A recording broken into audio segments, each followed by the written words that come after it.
What's up, guys? It's Jonathan with One Big Impact.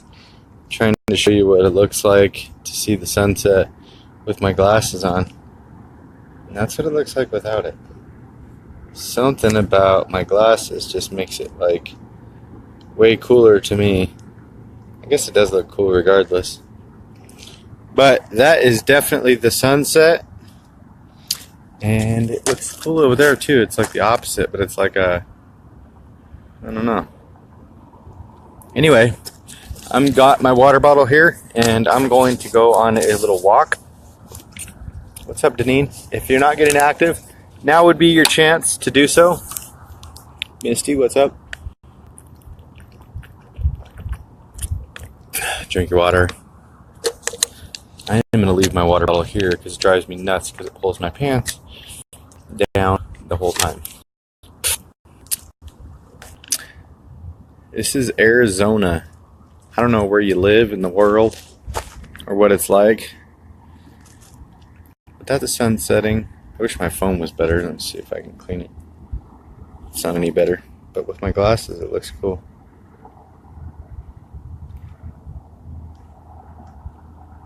The ceiling is up. Anyway. It's not freezing here.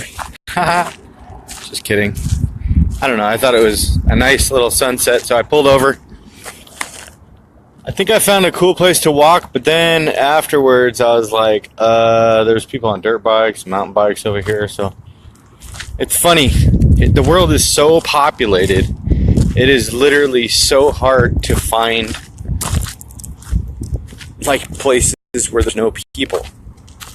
Maybe not in your neck of the woods, but in the really popular places, in like populated places, it sucks because no matter where you go in the city or whatever, even when I'm traveling too, it seems like traveling can be really difficult to be able to find spots where there's not people. But I will say, if you do this a couple times a day, I know some of you are giving me excuses like Jennifer. Jennifer's saying it's supposed to get a foot of snow, blah, blah, blah, blah, blah. Everybody's bitching about the snow. You guys are complaining about the snow. Send me some. Damn, I freaking hate the desert. It's all you guys that end up moving here. I do not like the desert, like at all. It's not my thing.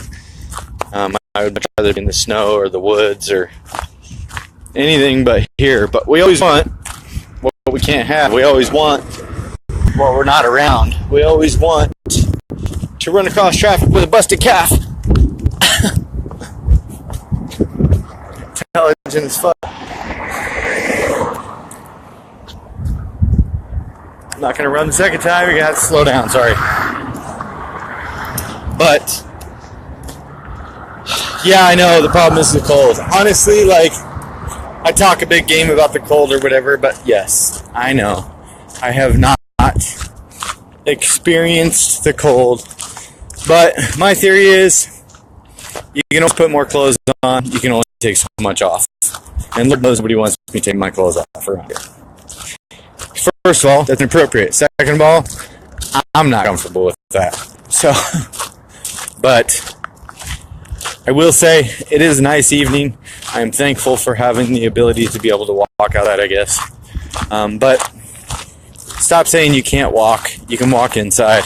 If you can walk out to your car, I don't know, walk out to your car 100 times and there's your workout. You know what I mean? Like, so stop saying that. I would, but then it would be water. That's true. You would not make it in my weather. Send me a fucking ticket. I'll make it anywhere. You forget, little lady, Miss Jennifer. I'm on a mission to travel every country in the world. I don't know if anybody knows that. If you're not a member of the group called World Travelers, by the way, go join, because in, count them, 5 days, somebody needs to trim their fingernails. That's disgusting. In 5 days, I will be in Costa Rica. So, but yeah, I'm on a mission to travel to 195 countries, and I got to do it Originally, I thought like 6.5 countries per year because I had 15 countries down.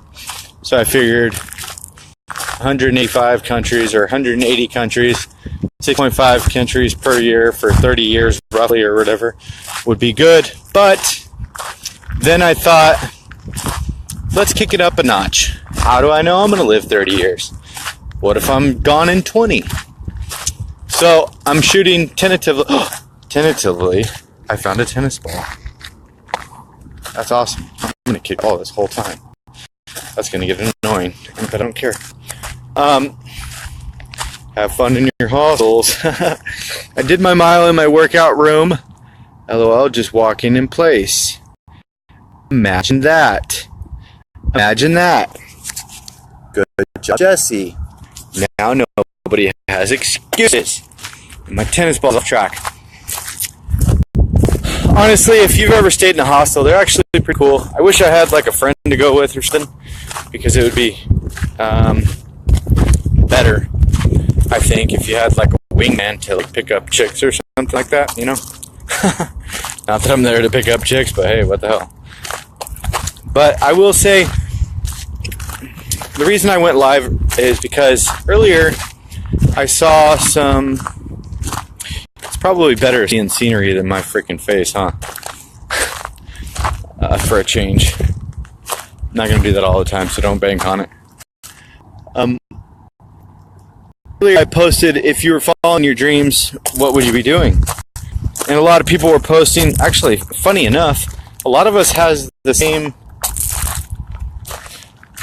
Okay, I'm not trying to get raped. What the hell is going on over here? What the fuck? Jennifer, you're always at control. Behave, child. Brianna, by the way, is taking a month off of Facebook. I guess everybody does that periodically. So just in case you're wondering where Brianna Riddle is, she's taking a month off Facebook. I don't know if she posted. It's hard for me to keep up with posts lately. But a lot of us have like the same dreams and aspirations, like a cabin. Not very many people want to live in a castle. I guess that's kind of just my thing. But cabins, a place of their own, traveling, their dream job. They want to be singers, dancers, songwriters, all kinds of stuff. I saw all kinds of stuff out there. And all I have to say is, the reason I posted that is because I wanted you guys to think about those dreams. I want you guys to think about those dreams. Yeah, you guys see me chasing my dreams and the tennis ball. But in reality, like, what are you doing to chase your dreams? I'll say, let's be completely honest, I've had more than one business. I started out, I don't think I've ever told anybody here about this. I've had multiple businesses. Nothing has been like extremely successful necessarily. My first business was, I had swap meet setups, and I used to sell stuff at swap meets, and I used to go to like auctions and buy stuff from auctions before it was really popular. I used to get a lot of stuff for a really good deal. Then it got popular because of that Storage Wars thing, so I got out of it. And then I opened up kind of like a swap meet setup called If You Want It, We Got It.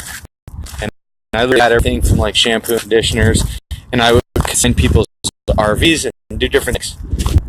Then I ended up with like 50,000 eBay feedback. That was when eBay was really new. Amazon wasn't really heard of back then. And then eBay started to fall off. PayPal sucked. I moved on and went to what was next? Alphabet Movers. I moved furniture. That was pretty much the main job for me. For about 10 years I moved furniture, but then I decided to open up my own business. Me and my buddy Josh decided to open up a company. Actually, I opened it, but I needed a helper because I couldn't move furniture by myself. Trust me, I would if I could. But I opened a company called Alphabet Movers. The theme was we move everything from A to Z. You move jacuzzis, pianos, people, all kinds of stuff. I got overwhelmed, got stressed out, I got scared.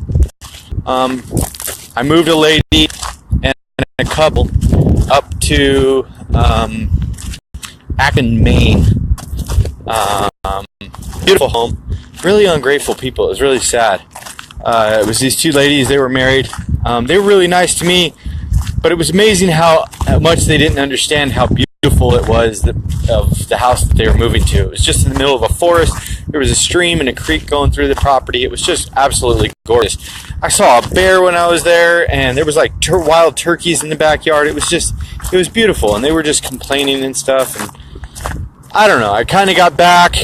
The helper that I took with me, he complained the whole time. I paid him really good money, and I got really discouraged because I got that far, and the move could have been, in shambles because of that. So I kind of stopped doing the whole alpha movers. I was scared about insurance. I didn't really understand it.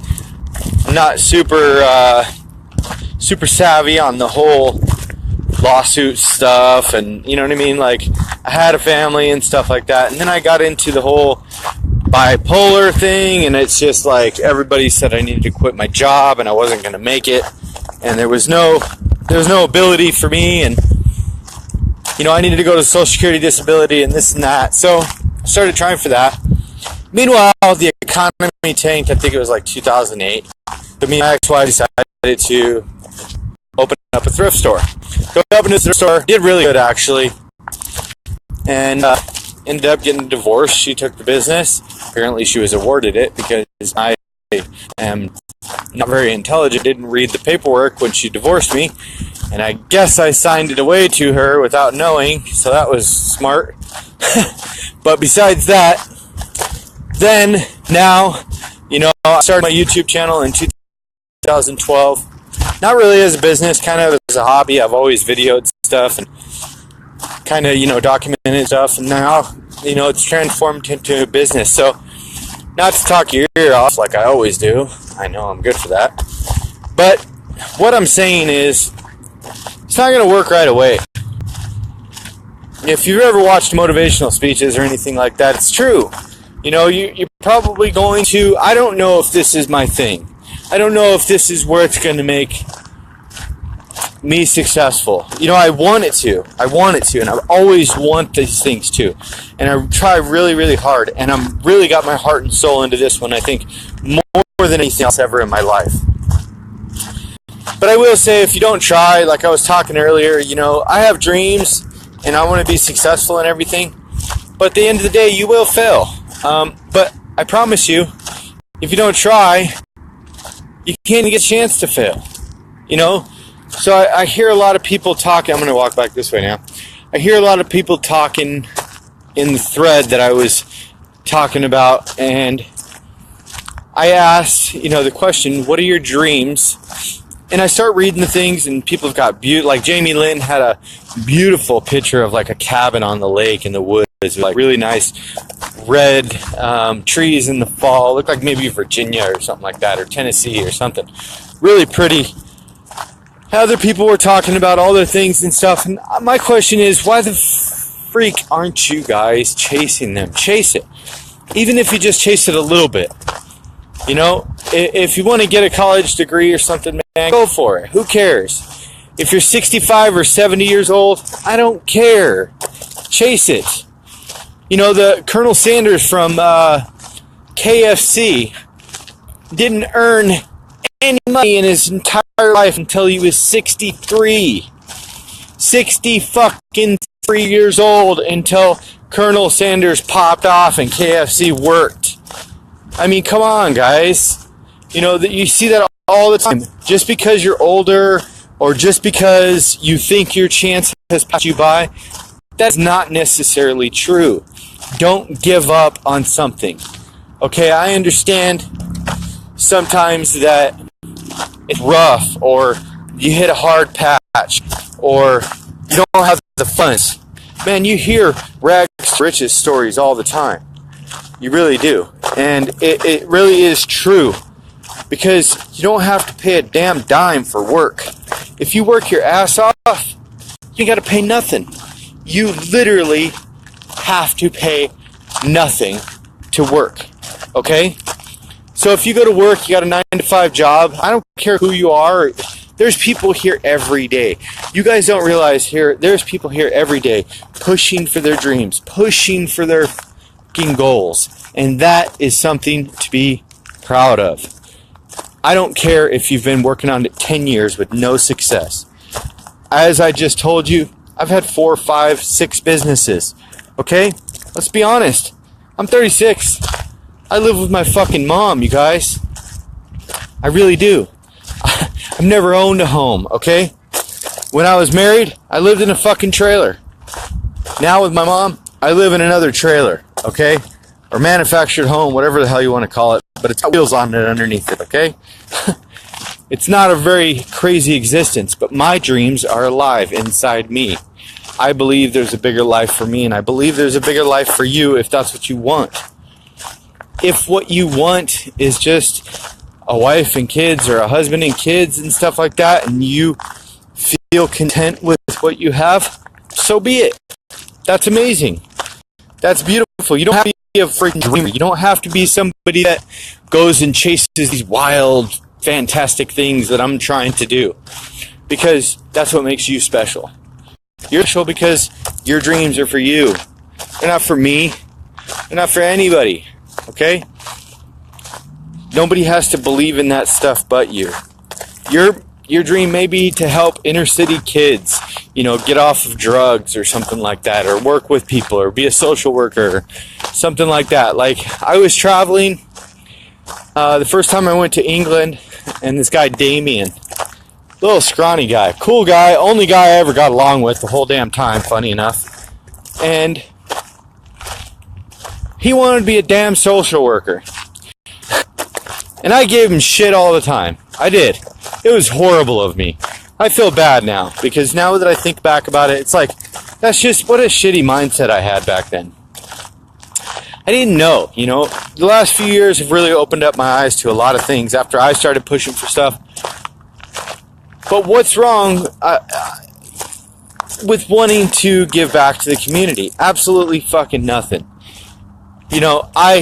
Over the course of the last 5 years, I'm big on people who serve in the military. I'm not like a warmonger or nothing like that. I don't ever get into politics or anything like that. I just am very thankful, and I always shake somebody's hand and say, thank you for your service. And I'll sit there and talk to them. It's not some bullshit, just handshake or whatever. I'll say, hey, where did you serve? Blah, blah, blah, blah. I'll talk them up a little bit, because they really did put their life on the line for us. I don't care, and a lot of them will downplay it. Oh, I was only in Korea for 13 years. And it's like, whoa, dude, you gave away a decade plus 3 years of your life. So for the last 5 years when I was at Home Depot, we did this thing called Team Depot. And what it was we go to veterans' houses, and we would rehabilitate the houses and do different things, but I usually did like flooring, tile or whatever, and it was actually a lot of fun, super rewarding. Sometimes you get discouraged because the people's house, 99.9% of the people's houses that I was working in were, $500,000, and it can be discouraging. But what you have to remember is, just because somebody looks like they're financially okay, or they may be financially okay, does not mean they're mentally okay. You don't life does not come in this wonderful basket of, treasures or whatever. Some people that you see going down the road, you have to stop, and I tell my kids this all the time, stop looking at people for the car they drive, stop looking at them for their bank account. I got in an argument with my kid in Maui. We were in Maui. That is a freaking beautiful thing, okay? I didn't even want to go to Maui, but after I did, I was like, this is just absolutely gorgeous. And we're returning the car one day, and he goes, a gentleman walks by, and he's a pilot. You can tell he's a pilot. He's returning a rental car, too. And him and his family are, he's got these kids, and you could tell they're well-dressed. They're well-mannered kids, you could tell. I mean, a pilot, they probably make 60, 80, 100 grand a year, something like that, or around there. And my son instantly passes judgment on them. Because, first of all, he's a teenager. A lot of them are assholes, whatever. That's me passing judgment. Making a stereotype of, that's nice, of kids or whatever. But he says something like, he goes, wow, his kids are probably really stuck up and they never work for anything and they're just jerks or something like that. Like, really just a rude ass comment, like, because they had money. And he goes, and I was like, Isaiah, I was like, that man worked his ass off to be a pilot. He worked his ass off to get that position, and he probably works hard every day. I said, do you know the sacrifices that man makes? That he probably does not get to spend time with his family. I said, what do you think is different between him and me? I said, nothing. The only thing that's different is maybe he is in a position to do some things with his family that maybe we can't. But I said, at the end of the day, he's in Maui and we're in Maui. Maybe we're not staying at a 5-star resort like them, but we're doing the same damn thing. I said, he loves his children just like I love my children. And I said, what do you think? Don't you think that would hurt those kids' feelings if you said, their dad's just a yuppie ass rich dude or whatever? You can't say that about people. And I will say that is going to be the condemning mindset of anybody. If you think for a single damn second that you can say that somebody is stuck up or something based on the car they drive or the house they live in, most of the time, from what I've noticed, is the people that have the shitty mindset are the people that are passing judgment. It's not... Most of those people got there because they are very well-rounded people. They have made very positive financial decisions. Very responsible individuals, okay? I'm not saying because I'm on the bottom financially that I haven't made some good decisions or bad decisions or whatever. I'm just saying, at the end of the day, don't ever judge somebody because they have money or they have financial success or anything like that. Because each one of us could very well be there tomorrow. And that does not make us a bad person, okay? And a lot of times when you're on the bottom, many people get that mindset. They say, well, screw rich people, they're assholes, or they're rude, or they're stuck up. They would never do anything for anybody. Most people that have that kind of wealth do a lot more than you would ever think for the community. You usually get to that position in your life because you've given so much. When you give so much, you get more. If you don't give to the universe, you don't receive. And I try to tell my kids that all the time. It really is, sometimes it's difficult to see that type of thing because it's hard struggling. And my kids, it's sad because my kids, see our struggle. And I've talked about, situations that we've been through. When they were little, when I was homeless in my car with them, we used to sleep in the Walmart parking lots. But it was really good times. It was probably the closest times I ever had with my kids. And we would go, every night we would go to Paz de Cristo. And Paz de Cristo is a place where you go get a hot meal every night. And you can get a shower. And they'll give you jackets and stuff like that. And it was really cool. And I'll tell you, some of the most humble people are two types of people that I interacted with in my life. Some of the most humble people are the ones at the very bottom.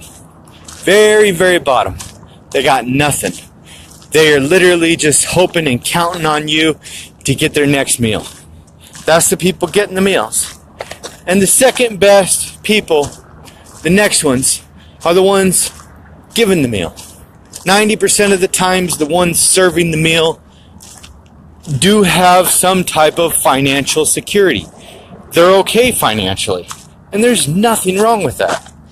And they're there, they're there donating their time, donating their food and stuff like that. And I just wish sometimes, if you're on the bottom, if you're dreaming, don't ever think poorly upon people that have made their dreams come true, because guess what? Once upon a time, those people that you're thinking poorly upon probably were very well in the same position you were in. Maybe not all of them. Maybe some of them just got it, or it just came to them. But regardless which way, shape, or form it happened, don't pass judgment on people just because of their financial abilities or whatever. It's wrong. It's not fair. It's unkind and extremely unjust. And it's a really good way of condemning yourself forever to not ever have that. Because by saying that and by thinking those things about somebody that is there, you're already saying, regardless, I can't go there, because if I went over there where that financial success is, I'm going to be a horrible person. Because that's what you think those people are. And it's not true. Some of the nicest people I've ever met. When I was 18, I used to move furniture. It was one of my first real jobs. Didn't even have a license. I was driving that damn big old moving truck. I didn't have no license. I actually got in an accident. Anyway, I moved Patrick Cunningham from the Oakland Raiders in Phoenix. Big old, I ain't never seen nobody so damn big. His wife was like 4 foot nothing, and he had to be like 7 feet tall. Anyway, guy was filthy rich. Huge linebacker, right? Had 200 pairs of Nikes. And the freaking thing, it's funny too, because he knew I was going through financial problems and stuff like that, and he said, I don't know what you can do with them, man. I know they're size 15 shoes, but he said, you can have all 200 pairs. I shit you not, I tried to wear them for weeks. Damn things were like 6 inches too big. I ended up selling them and get some money. He said he knew I had a new baby born son, Elijah, at the time, my oldest, which is now 18. He knew he was small, and there we go. Just hit my 10,000 mark. Good job, John. Yeah, 10,000 steps. He signed his official NFL helmet that he played in the game with. It was really nice, too. The Oakland Raiders helmet. And he said, to Elijah, my biggest fan. And gave it to me. Sucks because my kid's mom sold it for meth or whatever, but that's another story. But I'm just saying, it goes to show you guys, just because of, I'm sure there's people here in this family, in this group, that have, widely different success stories, whether it's, I've never lived in like a regular house, as an adult. Like, I never got those chances. But in the same sense, it's not that big a deal. Going through hard times, everybody's gone through. You don't have to think that hard times are just, financial hard times. Because a lot of the times, finances are the easiest thing. I've perfected the struggle. I've gone 2 weeks without food. I know what it's like, okay? I was sleeping under bridges in Texas in the storms. I remember I had to go I felt so bad, man. I hadn't eaten in like a week and a half. And I was hungry, man. I was so damn hungry. The bugs in Texas, I was living in Houston, and then I ended up homeless. The bugs were so freaking big. Anyway, one day I walked up to this lady in a McDonald's parking lot, old lady, and I felt so freaking horrible. And I said, look, I'll do anything I can to help you right now. I just need $1. I just need to get a hamburger. I'm sorry. And she says, don't worry about it. Don't worry about it. Here's $1. And I got that $1, and it helped me out, man. And that tiny little act of kindness that lady did for me like I feel compelled to always help. Now, I'm not talking about panhandlers and stuff like that. Like, I don't get sucked into that. It's a huge scam where I live. But I'm saying, like, if somebody truly needs help, help them. Because if they come back to you for help again, cut the umbilical cord. It's a joke. They're taking advantage of you. But I will say, man, if somebody needs help and you know they're struggling, maybe if you can't help them financially, help them with a little bit of time. You know, if anybody in my local area is struggling, this is a shout out to you. If you're struggling, if you need resources, first of all, I can give you a call, star 211 if you live locally, and that actually is a hotline, believe it or not, that hardly anybody knows about. And if you call that hotline, it'll give you all kinds of resources like housing, shelters, food boxes, churches in the area that will help with rental assistance and all that. Like, I could take you to 5 different places right now to get help, you know, to be able to, you know, get through a tough time financially or a crisis or something like that. And sometimes those simple things really can help somebody. But I guess the moral of the story is, don't judge people based on the tennis ball is going to go bye-bye. See you later. The moral of the story is, don't ever judge people because of their means or their lack of means. Because at the end of the day, we're just all people, you know, trying to live, trying to enjoy our lives, chase our dreams. And life truly is too damn short, you guys. If you got something that you want to push for, I don't care what it is. Go for it. Go for no matter what. Because the worst you can do is fail. You can only fail so many times. How many times did they try to invent the light bulb? 1,001 patents before it worked. And it's changed our life. Just like that, right there. That was 1,000 failures. And look at it now. You guys have a beautiful night. Be stronger than your excuses. I love you guys. Keep up the good work. And if you got dreams, chase them. If somebody needs help, help them. If somebody's rich or poor, don't judge them. Because we're all human. We all have hearts and love and kindness inside us somewhere. Peace, guys.